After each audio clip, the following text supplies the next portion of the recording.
Hello and welcome back. My name is Dr. Sean Pradia. My pronouns are he, him, and his.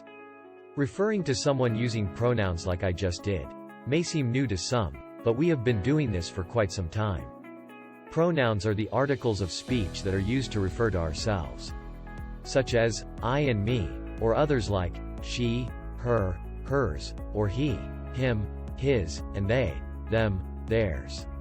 The pronoun they is used by individuals for whom neither he or she is affirming. For many non-binary individuals, they is the most affirming option, and its use is becoming more and more common. Use they, them, and theirs in the same way that you would when talking about a group of people, except you are speaking about one person. This is called the singular they, and is now considered grammatically correct by most major writing style manuals. Understanding how pronouns fit into an all-inclusive work environment, we must also understand what it means to be affirming. Affirming is the word used to represent the wide range of actions that result in transgender and non-binary people feeling fully seen, respected, and valued. Not using a person's affirming name and pronouns is referred to as misgendering. Misgendering is experienced by many transgender and non-binary people as a microaggression, which is a form of harassment, discrimination, and social injustice, particularly when a person misgenders someone consistently or intentionally. Misgendering in the workplace can create a number of issues, such as being the subject of office gossip, socially isolated by peers, left out of crucial communications, and passed over for promotions. These issues can quickly escalate and create a hostile working environment for transgender and non-binary employees.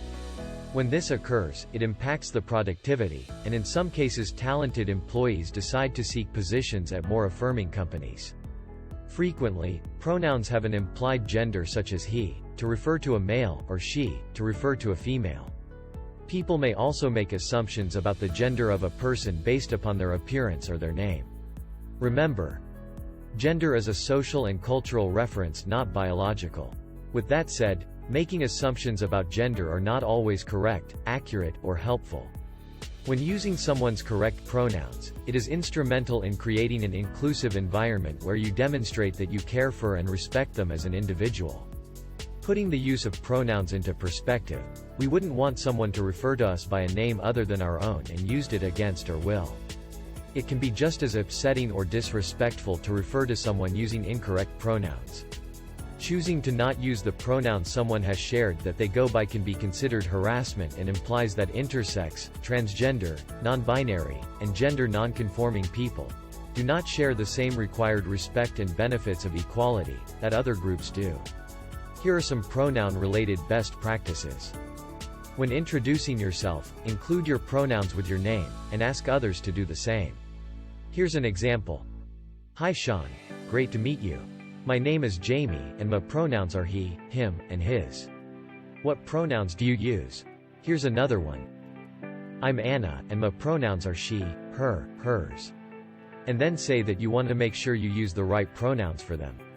If you are introducing someone and you know their pronouns, you can use one in your introduction. Like this. This is my coworker Anna. They work in human resources. This can take some practice to get used to doing when introducing yourself to someone. Also, if you find that someone takes offense or is confused about why you are asking for pronouns, explain that you ask everyone for their pronouns when you first meet them and how they would like to be addressed. And that you don't want to be disrespectful in assuming otherwise.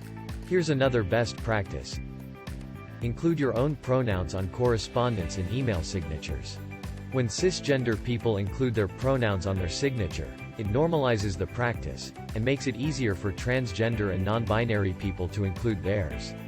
Several companies and organizations today encourage their employees to include their pronouns in communications for this reason. Lastly, don't worry about making mistakes when implementing pronoun use. If you use the wrong pronoun, apologize and continue the conversation. Creating an all-inclusive working environment takes practice, and absolutely worth it in the end. Next, we will talk about gender-inclusive language for the workplace.